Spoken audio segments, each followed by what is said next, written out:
revue de presse de Natacha Polony. Bonjour Natacha. Bonjour Thomas, bonjour Julie, bonjour à tous. Ce matin, une de vos journaux, c'est la France qui fout le camp.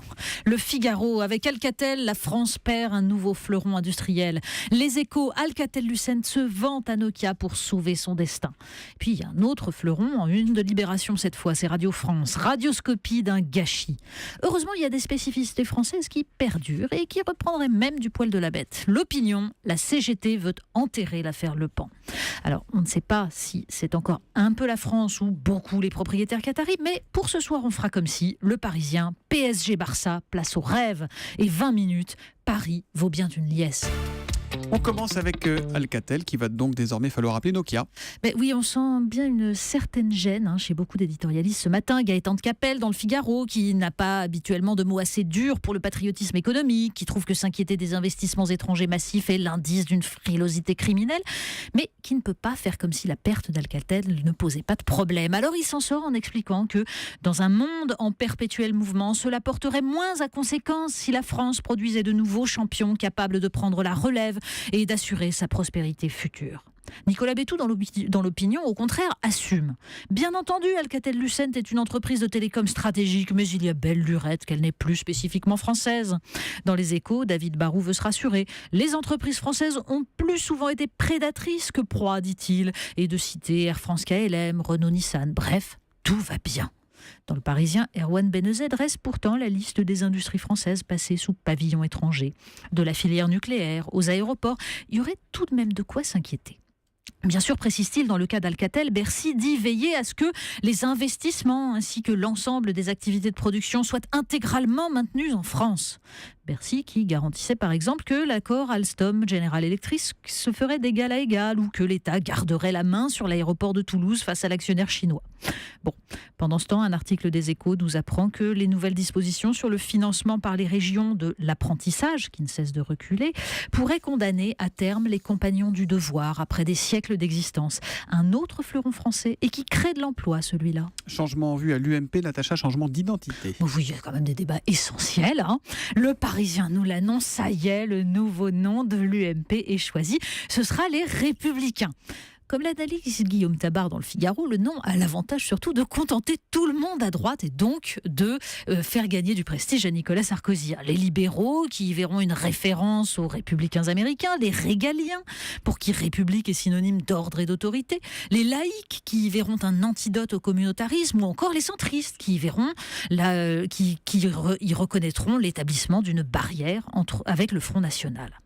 Alors, ce nom, il est choisi aux grandes dames de Jean-Noël Jeannet dans Le Monde, qui signe une très belle tribune contre l'appropriation de cette dénomination, républicain. Indigne captation d'héritage, écrit-il. Le général de Gaulle, qui rétablit autrefois la République, ne prétendit jamais en brandir seul l'étendard. Alors, quelques pages plus loin dans le Figaro, Guillaume Perrault rappelle combien les partis de droite sont habitués à la valse des étiquettes, quand ceux de gauche, au contraire, se caractérisent par la longévité. Surtout, écrit-il, la droite française, elle, ne se désigne jamais comme telle, jamais le mot droite.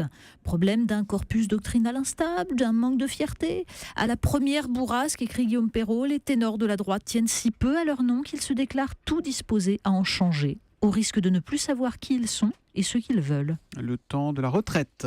Oui, on attend le programme de l'UMP qui sera rebaptisé, le programme aussi peut-être, sur la question. Mais d'ici là, l'Opinion nous livre un drôle de constat. Fallait pas naître en 1974, c'est le titre de l'article. Oui, c'est l'année de naissance de ceux dont le ratio entre l'espérance de vie et le nombre d'années travaillées est le plus défavorable.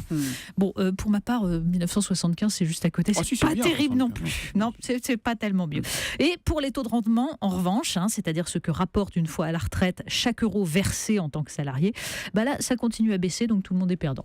Les opérations de sauvetage à présent. Oui, il y a tout de même des gens qui se battent pour préserver notre patrimoine commun et on va leur rendre hommage.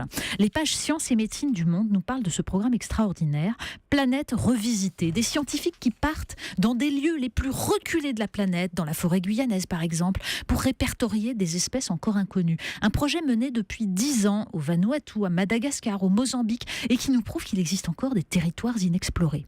Et puis, Télérama nous raconte le sauvetage par un homme d'une bibliothèque de Sarajevo. C'est entre 1992 et aujourd'hui.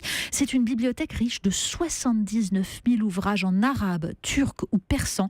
Des manuscrits inestimables que son directeur a cachés entre une banque au coffre vide, une caserne de pompiers désaffectés. La mémoire de la planète d'un côté, la mémoire des hommes de l'autre, notre première richesse. Et ça percute pour terminer. Oui, parce que parfois la science échoue à préserver, d'où ce titre dans le Figaro. En 2013, notre indécision a condamné Nice. Oui, Nice s'est pris un astéroïde, figurez-vous. Enfin, ça, c'était dans un exercice de simulation où des astronomes, ils font ça tous les ans, doivent imaginer les solutions pour intercepter un objet fonçant vers la Terre. Ça, c'est un beau défi quand même. Alors, pour les amateurs de défis, justement, il y en a de plus simples. On trouve ça sur Slate et Atlantico, qui nous raconte qu'un Singapourien a énervé la planète entière en postant sur Facebook un problème destiné pourtant à des enfants de 8 ans, mais à Singapour. Ils sont premiers dans les classements internationaux. Donc, une histoire de date d'anniversaire, d'une certaine Cheryl, que doivent deviner Albert et Bernard. Ils ont 10 dates possibles, l'un connaît le mois, l'autre le jour. Alors je vous conseille d'aller voir et de tester un petit peu, c'est pas si compliqué mais quand même. Et puis on peut même en imaginer d'autres, des défis, un parti de droite qui veut pas s'appeler de droite, qui a plein de candidats pour un seul poste de candidat, celui à la présidentielle. Alors il y a Sarkozy, Juppé, Le Maire, Bertrand.